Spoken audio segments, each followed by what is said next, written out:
मित्रों, पुरानी बात है कि जो महाराजा चंद्रगुप्त थे उनका दरबार लगा हुआ था। सभी सभासद अपनी अपनी जगह पर विराजमान थे और उस दिन जो महामंत्री चाणक्य हैं वो दरबार की जो कार्रवाई है उसको देख रहे थे।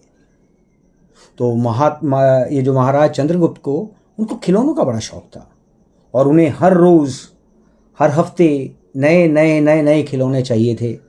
और आज भी महाराजा के पूछने पर कि क्या नया है, उन्हें पता चला कि एक सौदागर आया है और कुछ नई तरीके के खिलौने लाया है।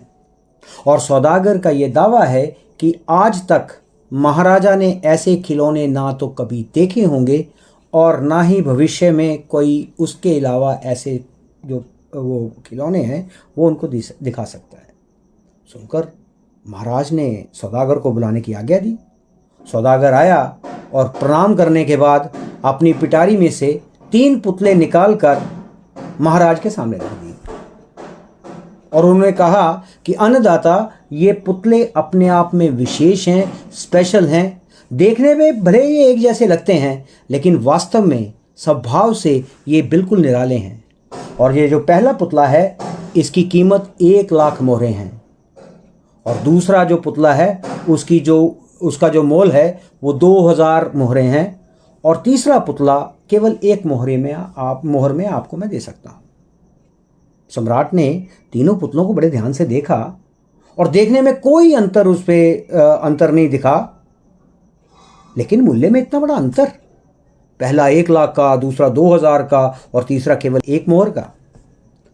और यह प्रश्न चंद्रगुप्त को परेशान कर दिया। इस प्रश्न ने हार कर उसने सभी सभासदों को पुतले दिखाए और कहा कि इसमें अंतर क्या है, अंतर बताओ।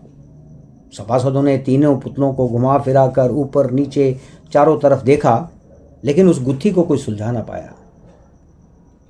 चंद्रगुप्त ने जब देखा कि सभी चुप हैं तो उन्होंने अपना ये जो प्रश्न है अपने गुरु और अपने महामंत्री चाणक्य से कहा। चाणक्य ने उन पुतलों को बड़े ध्यान से देखा और दरबान को कहा कि 3 तिनके लेके आओ। और तिनके आने पर चाणक्य ने पहले पुतले के कान में वो तिनका डाल दिया।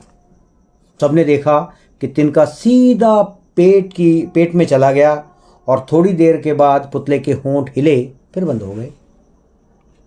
आचार्य चाणक्य ने अगला तिनका दूसरे पुतले के कान में डाल दिया और इस बार सबने देखा कि जो तिनका है एक कान से गया और दूसरे कान से बाहर आ गया और पुतला जो है वो ज्यों का त्यों रहा, कुछ हरकत नहीं की उसने।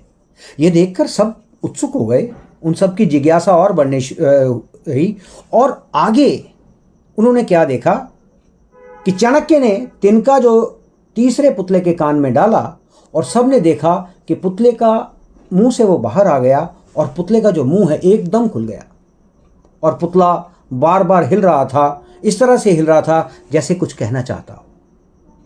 चाणक्य के पूछने पर चाणक्य से जब ये पूछा गया कि इन पुतलों का मूल्य अलग अलग क्यों है, तो चाणक्य ने उत्तर दिया कि राजन, ये जो पहला पुतला है, जो चरित्रवान लोग होते हैं वो सदा सुनी सुनाई बातों को अपने तक ही रखते हैं और उनकी पुष्टि करने के बाद ही, उनको कसौटी पर कसने के बाद ही, कसौटी पर चेक करने के बाद ही कोई अपनी बात कहते हैं और यही उनकी मानता है।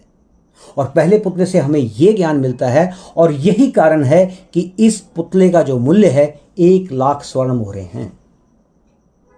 और कुछ लोग होते हैं जो अपने आप में मगन रहते हैं, हर बात को अनसुना कर देते हैं, बस अपनी वाह की कोई इच्छा भी नहीं होती उनको। और ऐसे व्यक्ति जो होते हैं, ऐसे जो लोग होते हैं, कभी किसी को हानि नहीं पहुंचाते।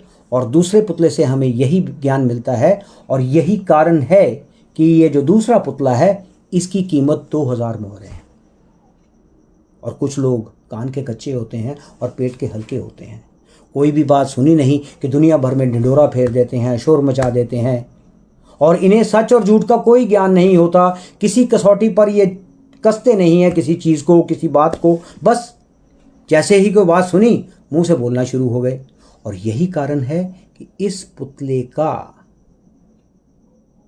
एक मोहर ही इसका मोल है। और वास्तव में ये जो खिलौना है ये 1 मोहर में भी महंगा है। तो ये कहानी तो हमने सुन ली, लेकिन क्या हम अपने बारे में ये सोच सकते हैं कि हम कौन से पुतले हैं? मित्रों, जीवन में किसी भी बात को पहले जांच परख कर अपने विचार प्रकट करने चाहिए। सुनी सुनाई बातों पर यकीन नहीं करना चाहिए, और यही ये कहानी हमें बताती है।